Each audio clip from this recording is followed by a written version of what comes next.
And so I've been there. I've lost my health. I know what it's like to get it back. I've been through my own protocols. And the reason that the protocols are protocols is because they work. They worked on me. They work on thousands of patients worldwide. They work with everyone across the board. But what is important to note is each person is their own individual.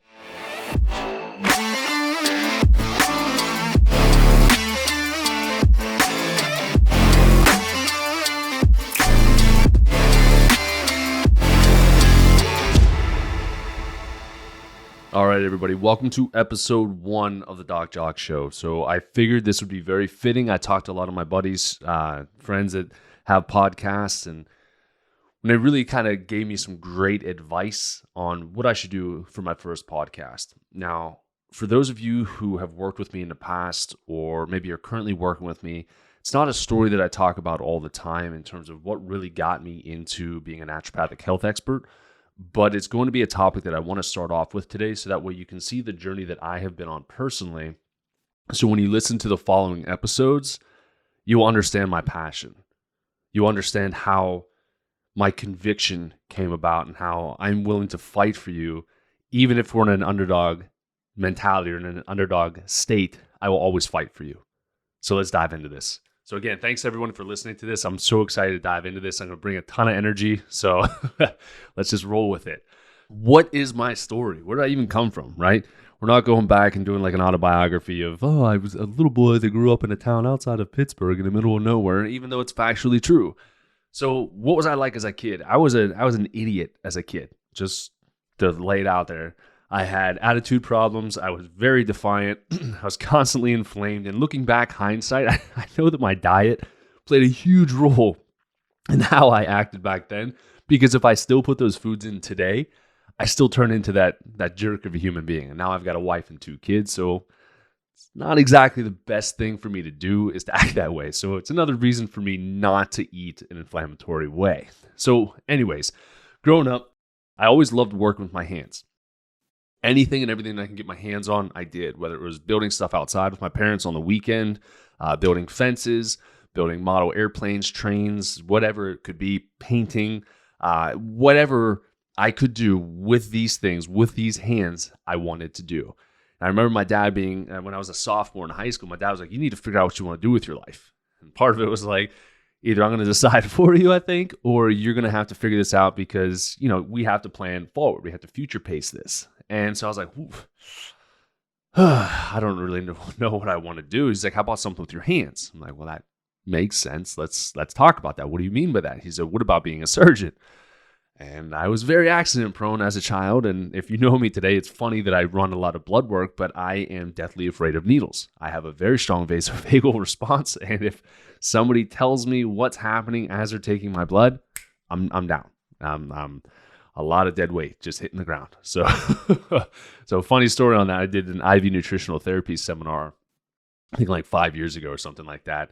And he had to do like 20 some leads on people. And I was the only one with, pretty darn healthy veins. And I became the pincushion and I passed out on the ground. The instructor thought I was just joking. I'm like, no, I'm going down. And it took me like 30 minutes to bounce back. Anyways, so being a surgeon, seeing blood, the reason I bring up that story is there's no way in heck I was going in and being a surgeon when I couldn't even look at my own blood. It just, there's something about like the empath in me where I don't like to see other people hurt. I don't like to be hurt. And it just makes my body short circuit. So that was out of the picture. At the time, I was huge into sports. I mean, I did track, I did football, I did karate, I did baseball. I did like any sport under the sun. And then I did bodybuilding on the side. So I had a personal trainer that was at this gym. It's Diamond Athletic Club in Plumboro, PA. If you're ever there, it's an awesome gym to go and check out. And that's basically like where I was raised, in the gym with the iron. And there was a guy who owned the gym at the time who was a chiropractor and a bodybuilder. He was in great shape, always seemed like he was super happy, loved his life, had a great relationship with his wife, and had a nice Corvette. I'm like, well, you know what? That resonates with me right now. Like I want that. I want to do that. Let's do chiropractic. So went in and, my intention was to go and do chiropractic, but I wanted to play football. So I went to college, played D1 AA football at Robert Morris University in Pittsburgh. Ended up destroying my knee like I think the first week of practice and ran with a torn up meniscus the entire season. Remember getting yelled at by my tight end coach because I was too slow. Ran a 4.540 and then I was running like a 5 flat. I'm like, for those of you who know any athletic terms, that's a huge difference. That's like a speedster versus like an offensive lineman. So, so I wasn't as fast as I was. And so I went out at the end of that season and got my knee scoped, and they were like, "Oh yeah, you tore up your meniscus. We have to do some surgery." I'm like, "All right, perfect. Go do surgery." We come out. I go, and I was too slow to play a D1 AA again, so I went to another college. It was Marietta College in Ohio. It was D3, so like I could keep up with these guys. This would be good. Like, let's do it. These guys were hounding me and recruiting. They even came to a track meeting just to like meet with me and try to recruit me. So I show up there, and 2 weeks into camp, I did a pivot motion as a linebacker, and boom, my knee went again. Did serious rehab. Ended up getting all the surgery was done again. Cut up half my medial meniscus. Told me I was going to have like knee surgery by the time I'm 40. I'm 35 right now. My knees are fantastic. But basically they're like, yeah, you might not want to play sports anymore. And I'm like, well, this sucks. Why would I come to this college? Like, this college is cool, but like I want to have like a real college experience, not a D3 college experience. So I transferred to Penn State, finished out, got my undergraduate in kinesiology, Bachelor in Science Kinesiology movement option from Penn State.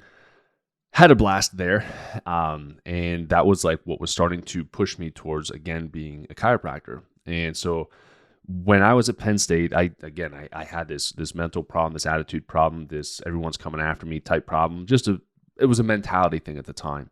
And I was a phenomenal street fighter at the time, which is not like a bragging thing. Like I hated that about me. I remember calling my parents and be like, I can't control this portion of me.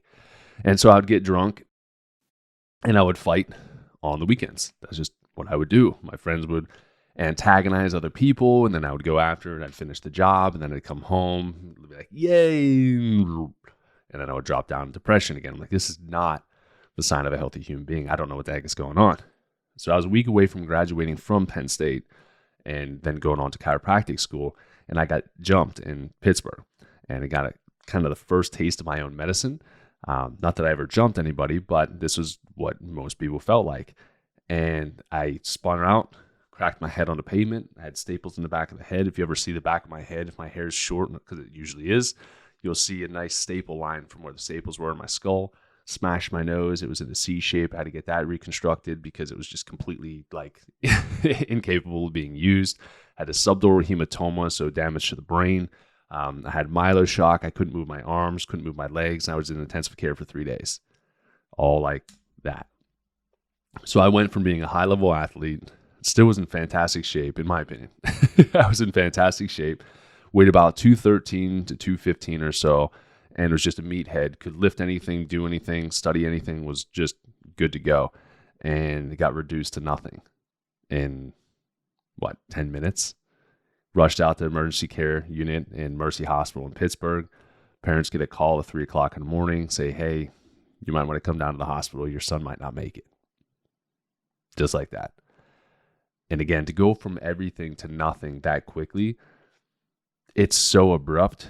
And you have multiple ways you can think about this. Where you could do the victim mentality where you're like, oh my gosh, why did this happen to me? I'm never going to be able to bounce back from this. I'm never going to be healthy again. I'm never going to be able to have my life back. And you replay all these things in your head, or you do like what I did. And I'm like, who was that guy? I need to go find him because I need to whoop him. Like I need to give him a little taste of this. And, I again, being a former college athlete, to being able to bodybuild, to being able to look a certain way and feel a certain way and function a certain way. And then 3 days in intensive care, I'm down to about 170 pounds wet, like soaking wet, 170 pounds, getting pushed out. Because I was just living on a morphine drip for like 3 days, doing like a 3-day fast, 72-hour fast, because I couldn't eat anything. When I would, they would just inject me with more morphine, and I would be like, oh, my meal's here. And then I would shut down, which now looking back in hindsight, the food that they were trying to give me was god-awful. It was horrible.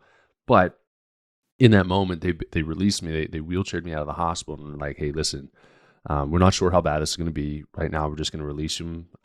If you have any screaming headaches or you start failing tests, let us know, because this could result in mental retardation and potentially like death.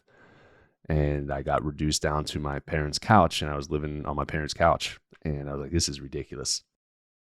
I had a soft collar on my neck with the spinal cord injury that I had. Fractured a lower vertebra, my C7 vertebra, one of my transverse processes, a piece of that just came off there for me. And in the bruising of that, it made everything like hypersensitive.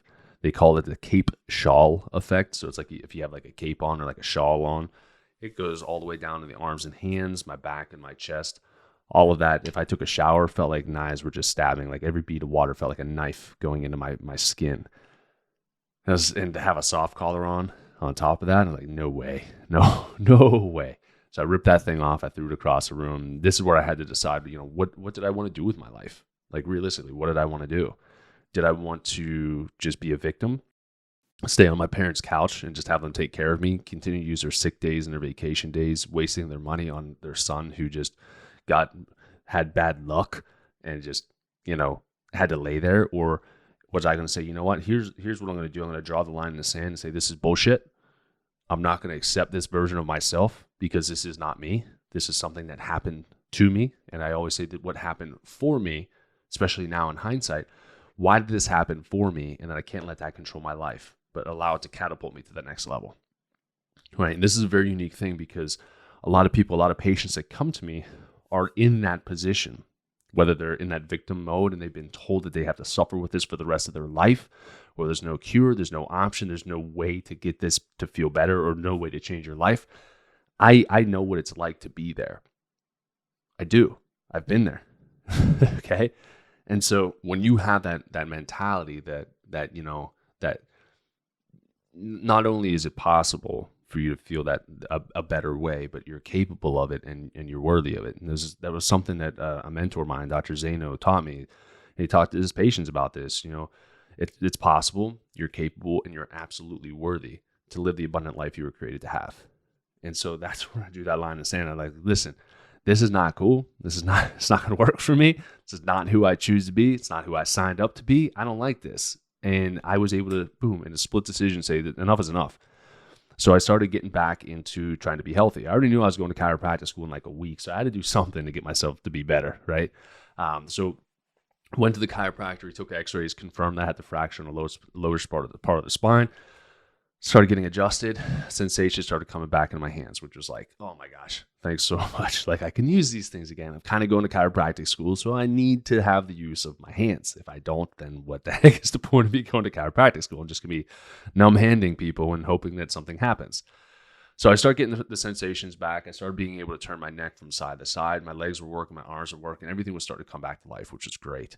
And now I'm paraphrasing a lot of the story, but like, literally, I didn't have the ability to move my body from one hospital bed to the next. That's how weak I was. My arms and things, they just wouldn't work because of the bruise that I had on my cervical spine. So even in chiropractic, when people are talking about if your neck is out of alignment, if you have a reversal in the curve of the neck, it's going to decrease function out of the rest of your body. Quite honestly, that's exactly what happened to me. All right. It was like I was boom, like I had an impingement or a subluxation on the lower part of my spine. It was just squeezing off all function down to the rest of my arms, my legs, my body. Okay. So started doing that, started getting adjusted, started feeling fantastic, and started going back into the gym again, started working out because I wanted to put that weight back on because I lost so much. Again, just like an ego thing, and that's fine. I'm allowed to have that. That's that conviction, that's confidence. That's what I wanted. I wanted to get back to the old version of me. And so I worked and was ready to go. Then I go back into chiropractic school. I go to chiropractic school down in Atlanta, Georgia, Life University. And I remember getting assigned to my student clinician. So student clinicians are students who are learning to adjust down there. And for those of you kind of cringing right now, a spinal cord injury, having a student learn to adjust, Dr. Neil Crane still to this day is one of the best chiropractic adjustments I've ever received in my life. And I still tell him that randomly. I'll shoot him a message and say, listen, like, I miss your adjustments, buddy. Like, they're so good. So we're in student clinic and you have to do all these tests, these orthopedic things, this, that, and the other thing. And then they get to the neurological pinwheels, which is like a torture device, like a sharp, like bicycle wheel just stabbing into you. So much so that if you push too hard, it will break the skin. So Neil's rolling it down my arm and I'm just like, do. And he goes, how's that feel? I'm like, feels like you're just dragging a finger down my hand or down my arm. He's like, what? And so he pushed a little bit harder. I'm like, still nothing, my friend. He's like, oof, okay. So he goes and gets this doc. I think his name was Dr. Duffy. I can't remember. I'll have to confirm with him, but gets this guy, and he had just got his neurology diplomate, which is like, again, super nerdy in the realm of chiropractic, neurology, being able to study all of that and learn all of that and be very knowledgeable in all of that. And he was basically like, listen, he goes, I want you to tell me the difference between a chapstick container and a cold piece of metal. I want you to tell me which one's colder. And I go, chapstick, this one. He was like, this is my eyes closed. I'm like, ooh, okay, I failed that. Like, I can't even lie and be like, no, it's this. I meant to say this one. No, I failed. And so the doc was like, listen, you need to drop out of chiropractic school. You need to go get like a $250,000 spinal cord surgery. Like, chiropractic's not for you. And I'm like, oh, perfect. Like, listen, I know what I need. I need to be adjusted. I was adjusted back home, freed everything up. I just need that to happen again. And so Neil started adjusting me in private, being able to get the function back in my arms and hands. And obviously now today I'm 100%. So I went to chiropractic school, studied a lot of stuff with the chiropractic. Obviously how the body functions, how it heals, functions, operates, and got out of chiropractic school and worked in one of the largest clinics in the world, Dr. Zano's office down in Houston, Texas. Got to see over 3,000 patients a week and got to learn so much about people. And I remember taking x-rays on these patients. And I remember one patient in particular, there's an issue where we took an x-ray and there's this giant bubble, this huge bubble where the stomach is. It's like the gastric bubble on x-ray.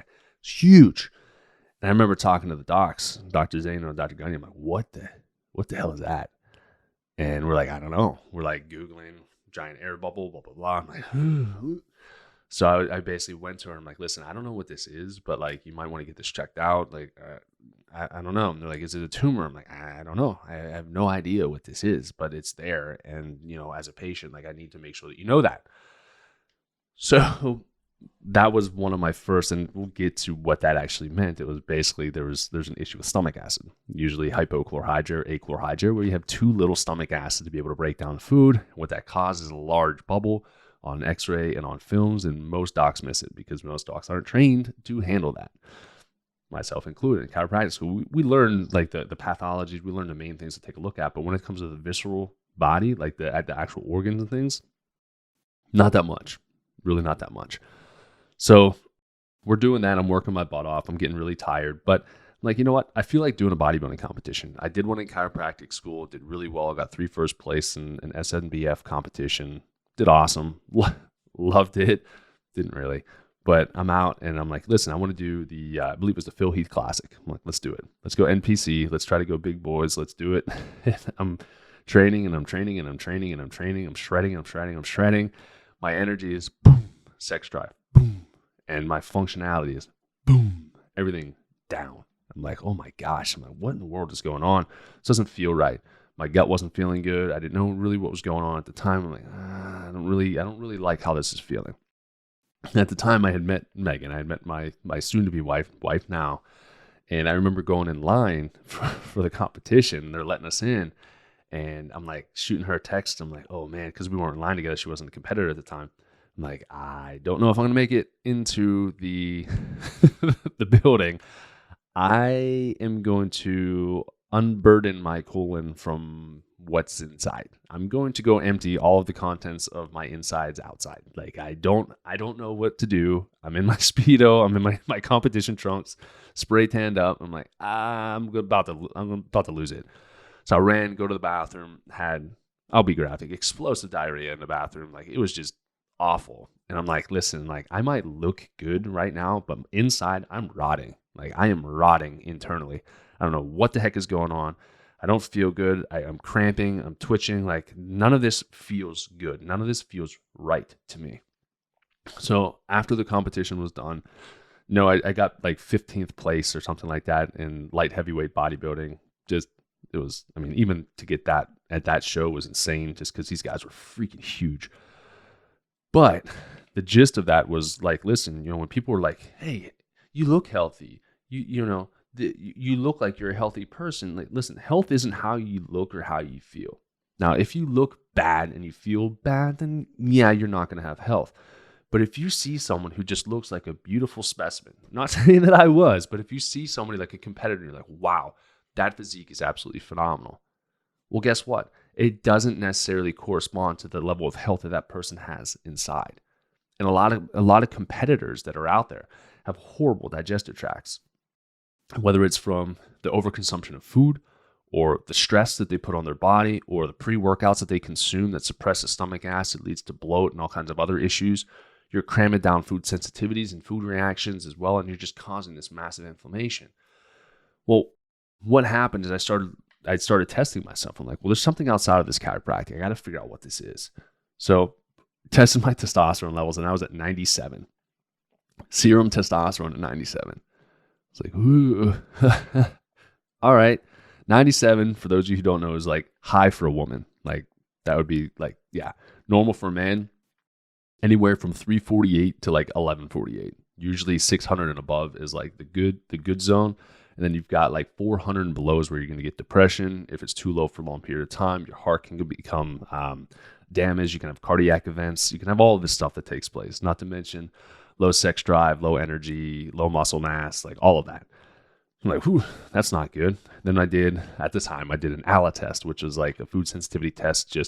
It's just chaotic. I don't use a test for my patients now. There's better technology out there, but found out that basically all the foods that I was eating for my competition prep in heavy consumption were on my list. So every time I was eating those foods, it was damaging my gut. And I always had stomach issues from back when I was a kid. I had acid reflux. I got put on Prilosec. I got put on all of those things. I had acne issues. I had skin issues. So I knew I had some sort of hormonal imbalance. Looking back, I had hormonal imbalancing, and then I had a horrible diet, which was damaging my gut, which was causing things to push out through my skin. So that's when I started getting curious about what I'm doing now, which is what I call the naturopathic health expert realm of things. And what really was the icing on the cake is whenever I did meet my wife 6 months prior, I believe it was January or February of that year, she just had a uterine fibroid removed from the upper part of her uterus. It was the size of grapefruit. And when that happened, allegedly, she was told that she wasn't going to be able to have a baby. She wasn't going to be able to get pregnant. And if she did, there was a high risk that, I'm laughing now, but she had a high risk of miscarriage, high risk of her dying and the baby dying, or her uterus exploding. And I thought that was a bunch of bullshit. And quite honestly, I did. And then when we got pregnant, okay, because we were working on Megan's hormones, she always had a lot of estrogen dominances and things. She was taking some products that were supposedly natural that were also causing and contributing to excess uterine growth. So I basically started fine-tuning all of these things, fine-tuning her body. And this is what I developed into what's called the Fertility Triad, which I'll talk about in some of these further podcasts. I have a webinar that I do on this as well for fertility. And so we're talking about you're toxic, you're stressed, or you're infected. So the stress component of it is very, very, very important. Very, very, very important. When we're talking about infected, what's going on in the gut? Do you have any infections and things going on? Do you have candida? Do you have bacterial overgrowth? Do you have parasites? You're toxic. Are you breathing in heavy metals, or have you injected heavy metals? If you know what I'm talking about, vaccines. Did you fly on an airplane, which she was a flight attendant for like 6 years, 7 years or so, maybe even longer than that. She'll probably hit me for not knowing the exact amount of time that she was a flight attendant, but she quit soon after she met me. Or, are you in an environment where you're breathing in heavy metal toxins? Are we drinking it in? So on and so forth, right? So we go through, we get her hormones all mapped out, good to go. She's good. And then it comes to, I believe it was October of the 1 year that we were quote unquote trying, and we had a chemical miscarriage. So we had a chemical pregnancy where she went to Dallas, ended up having a miscarriage there, came back home. We were basically licking our wounds. We were like, oh man, like, what do we do? Like, what the heck happened? Like, everything was good. Like, what happened? And it turned out we were missing the toxic component of that. Okay, so we're missing we basically didn't have the fertility triad as good as it is now, because we were still kind of fine tuning, what we needed. And so we started walling ourselves off from stress. So we eliminated stressful people out of our lives, or did the best that we could. We obviously, our diet's always been pretty clean. We had the diet all mapped out, cleaned out, and we got out of toxic environments. When we were in Pittsburgh, had mold toxicity as well. I'll go into that. But that was also contributing to a role into the chemical miscarriage for Megan as well. So we go through, right, the whole time just getting beat up from all parties involved. Had somebody sit me down and tell me that if I allowed Megan to have this baby at home, that she was going to die and that the baby was going to die, and they weren't going to let that happen. Megan got a call from the surgeon because her aunt found out about what was happening. And the surgeon said, you better schedule an emergency C-section at 37 weeks. Otherwise, your uterus is going to explode and you guys are both going to die. We're like, what the hell is going on? Megan wanted to do a birthing center. We went to a birthing center. She had a really good birth plan, all that stuff ready to go. We released the notes and everything from the surgeon. Birthing center was like, oh, you're good. And then all of a sudden, oh, you're high risk. So we're going to have you deliver in the hospital. Megan's like, that's literally the reason why I'm here, is to not go to the hospital, because Megan hates hospitals, as do I.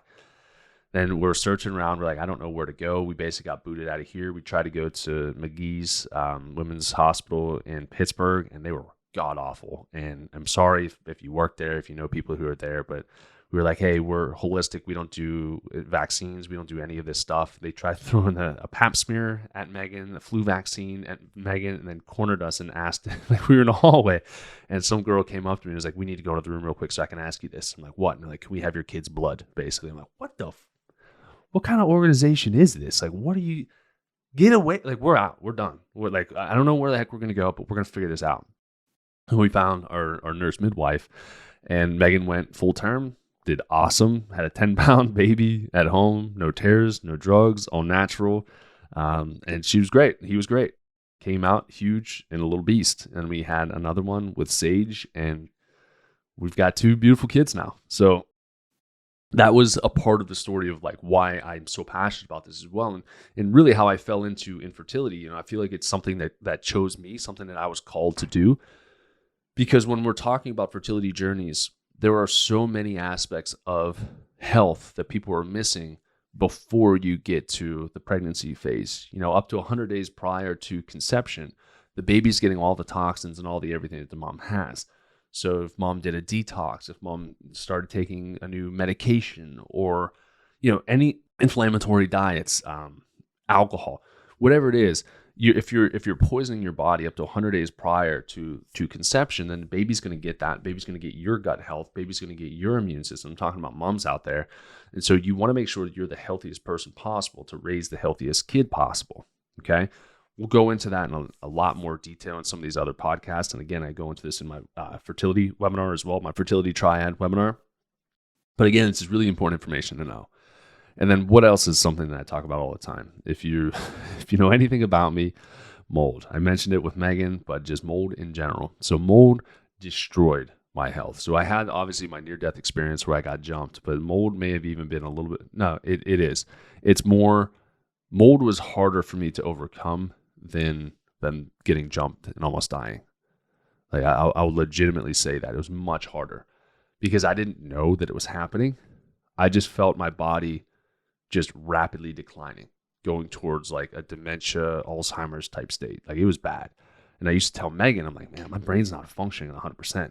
She's like, stop saying that. You know the power of your words. I'm like, but I don't know how else to accurately illustrate this or to depict this. I don't know what else to say. Like, I don't know where my keys are. I don't know what my name is. I don't know who the heck the patient is on the schedule. Like, I'm trying to run my business, and people are like, oh, it's just stress of running the business. I'm like, no. Like in Houston, my patients in Houston, you know this. Like I knew your names, your kids' names, when you were in last, how your x-rays looked, what you did on vacation, where you're going to be going next week, what you did 3 years ago, 3 months ago, 3 minutes ago. Like I knew everything. My mind was such a steel trap. It was impressive. I loved that about that. I loved my memory. Then I come to Pittsburgh and my memory's like, boom. And again, I didn't know like hardly anything. Like, I don't know. I'm not familiar with this one necessarily, but I was like, but something's going on. And I remember my mother-in-law came and stayed at our house that we had in Oakmont. She woke up both mornings with a raging headache. And we're like, what the heck is going on? Like, I know I've had headaches and stuff, and that's not common for me. I'm like, but like, what? Like 2 days in a row? That's really strange.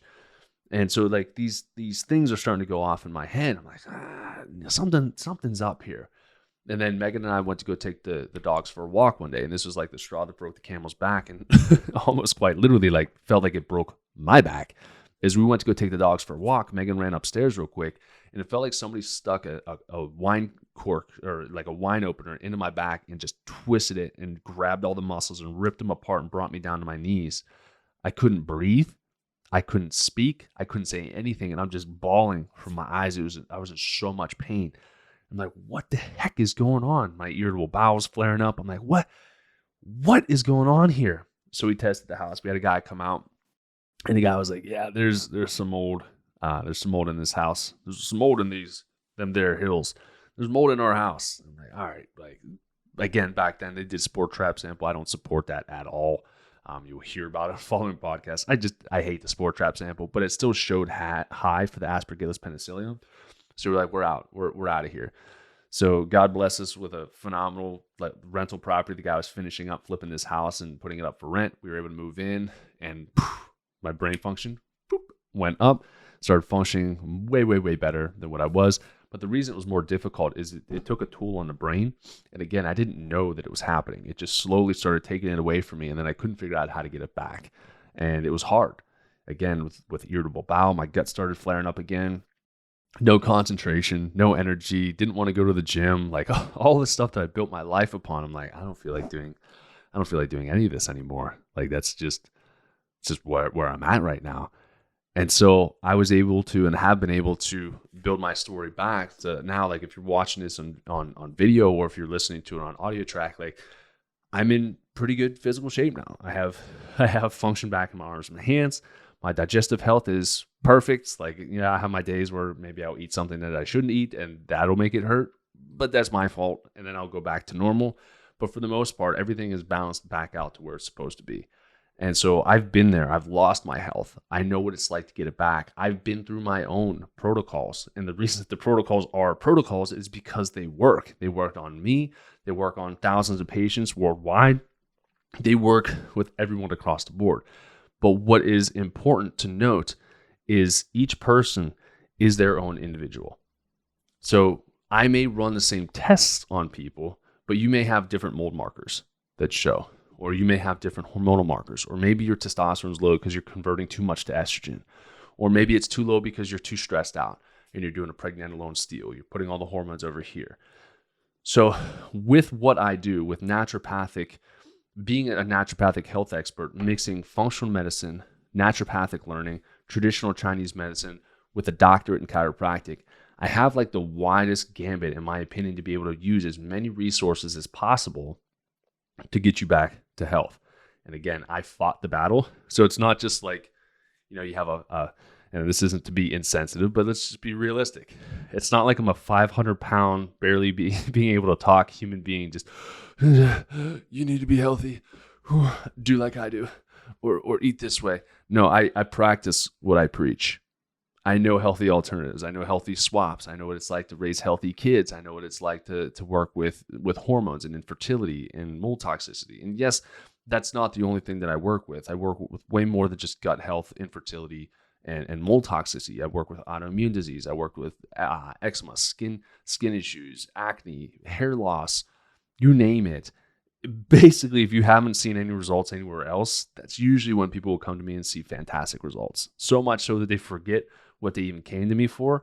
And a month, 2 months, 3 months down the line, we have to journey back to what you brought into the office to remind you how far you've come. And that's what makes what I do so unique. I'm passionate about this. I'm very empathetic towards anybody that I work with as well, which is a blessing and a curse because it zaps my energy. When crazy things are coming into the office, I absorb some of that, so I have to release it back. But it is, and I care so much about building healthy people, building healthy families, healthy relationships, and bringing healthy kids into this world. Because if there's one thing that I want to do, I want to be able to make an impact, and I want to be able to make a legacy. Not just with my family, but I want to be able to help people who are struggling with infertility bring healthy kids into the world.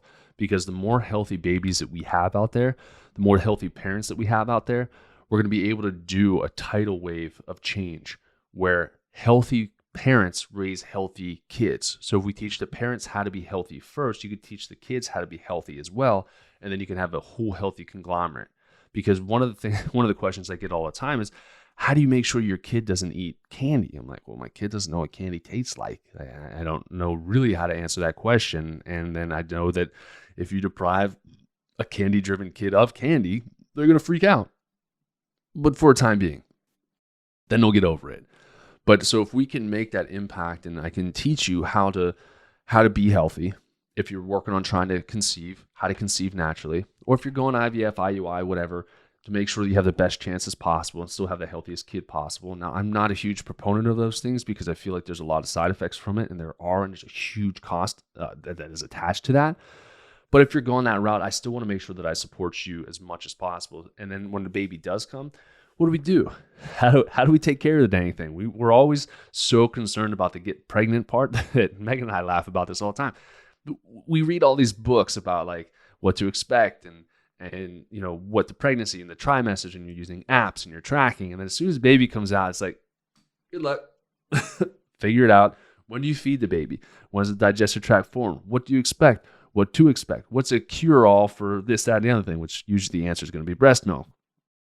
So it helps to build up that strong foundation all the way from birth. Because if you're giving your kids antibiotics when they come out, you're automatically starting to destroy their gut, and it leads to gut problems further down the line. There's plenty of research that backs that, to the point where it's like, stop using freaking antibiotics on our children because you're hurting them. You're setting them up for failure later on in life, especially if their guts aren't fully formed yet and you're just destroying it. The other thing is avoiding like the dairy. So like how to feed, like if you can't breastfeed for whatever reason, is there a formula? We have all of that stuff, and we're able to stack that in with our patient care so that you're able to reach your goals. You're able to be healthy. You're able to, again, if you want to bring kids in the world, you can make a big impact. You can have the healthiest kids possible, because then what it's doing is it's starting a new generation of healthy human beings, what I call beacons of light, where there's a ton of sick people. Nobody wants to be normal. Nobody wants to be average anymore. Because, really, like the amount of cancer, diabetes, heart disease, you name it, that's out there right now, it goes up every single year. So instead of being a statistic like that, and feeling like it's because your parents passed these genes down to you, which is a load of crap. Your parents passed their habits down to you. They passed their diet down to you. Yeah, you're going to get some genes, but there's epigenetics as a whole scientific realm where if you eat toxic food, you're going to activate toxic genes. Whose fault is that? Your parents have to know how to raise you properly, what food to give you. And this isn't to criticize what's been done in the past. Like, listen, I ate a ton of chicken nuggets. Like, I think the 20-piece chicken McNugget was developed for me because I ate a lot of them, and I did, and my gut paid for it. But now, you can start that pivot point, but you have to draw that line in the sand of how much health do I want to lose before I want to do something about it? Really, that's the question we need to ask ourselves. Are you content being less than 100%? Are you? Or are you just telling yourself that? Are you protecting yourself? Are you afraid? Did a doctor tell you that there's no way for you to feel better and you're believing that? Is it easier? Is it easier to just take a medication? Of course, it's way easier to just take a medication. But there's a guy, his name was Dr. Charles Majors, and may he rest in peace. The guy was an awesome chiropractor, an awesome speaker. But he used to say that a medication, it's a permission slip to keep living the same lifestyle that made you sick to begin with. Okay, medication is a permission slip to keep living the same lifestyle that made you sick to begin with. So is it easier to take a med? Sure, take it once a day. But what happens? You sacrifice everything else in your body. You keep ignoring the fact that your diet's causing you to die, one bit at a time, one organ at a time, one symptom at a time. So you have to figure out how much health you want to lose before you want to take care of it. For me, again, mine was abrupt. I was doing great and boom, had everything taken away from me. I was like, whoop, that's not acceptable. Let's start over. And then we had the low testosterone issue. We had mold toxicity. Each time I got hit with some sort of adversity, for me, I'm competitive. I'm like, challenge accepted. Let's do this. What do I have to do? What do I have to learn? Why is this happening for me? Not why is this happening to me? Two different mindsets. Everything that happens in life is an opportunity for you to learn. be it good or if you perceive it to be bad. The choice is yours. So why do I do what I do? Why do I punch the clock? And why do I do this virtual? Why did I go virtual to begin with? One, I want to spend time with my family, but two, I want to broaden my reach. When I was in Pittsburgh, I had just Pittsburgh and Ohio people to work with, which they're great. I had some Maryland, then I developed Florida, then I had some in Canada. And I started developing a reputation, just word of mouth. Up to this point, everything that I've built in my practice has just been word of mouth. A little bit of social media here or there. You'll see a lot more social media presence now because this information needs to get out there. Now I'm working with docs. I'm launching coaching programs for doctors as well so that they can implement things into their practice so that they can help more people. I can only help so many. So I want to be able to make a large impact. So this podcast, what are we going to be doing here? I'm going to show you my passion. Probably use a couple of salty words here or there, a couple rants. But I want this to be interactive as well. So if you're following me on Instagram at Doc_Jacque, go ahead and send me a DM like, hey, I'd love to hear you do a podcast on this, or I'd love to do one on that. I already have a ton. I've got like over 30 different topic ideas that have been sent to me that people want me to do. Anything from, hey, how do I just optimize my health and live healthy, to what do I feed my kids, to what would you do for infertility? How do you handle mold toxicity? How do you handle toxic relationships? I'm excited about all of this, and we're going to have guests on the show as well. And it's going to be across the board. I mean, I'm going to have one of my buddies, my mentors, is going to be on here. I'm going to have some of the woo-woo on here as well because I love that stuff. And since moving out to Arizona, I've been diving a lot more into that. So I'm super pumped to bring that to you guys. But anything that I feel that can help you to biohack your life to the next level and educate you as much as possible with trying to hold back being too nerdy with my language, that's what I'm going to bring. That's the value that I'm going to bring here to this podcast. So if that's something that you're interested in learning or being a part of, then by all means, again, I want this to be interactive. Find me on Instagram, shoot me a message and say, hey, heard your podcast, loved it, hated it. I'd love for you to talk about this, that, or the other thing. And I'll do it. I'll shoot it for you and I'll make sure that we get it out there so that way you can be up to date because I want to be able to serve you guys, the listeners. I've been doing this long enough. I've got a lot of information up in this brain rattling around. So if I can just bring this out to you, I'm going to do it. And I'm going to love doing every single second of it. So thanks for tuning in today. As usual, if you like it, subscribe, go give me a rating as well and do a star rating as well as a written review because apparently there's something with the algorithm that is beneficial. So I'm still learning this stuff, but I'd love to learn with you guys. So take care and until next time.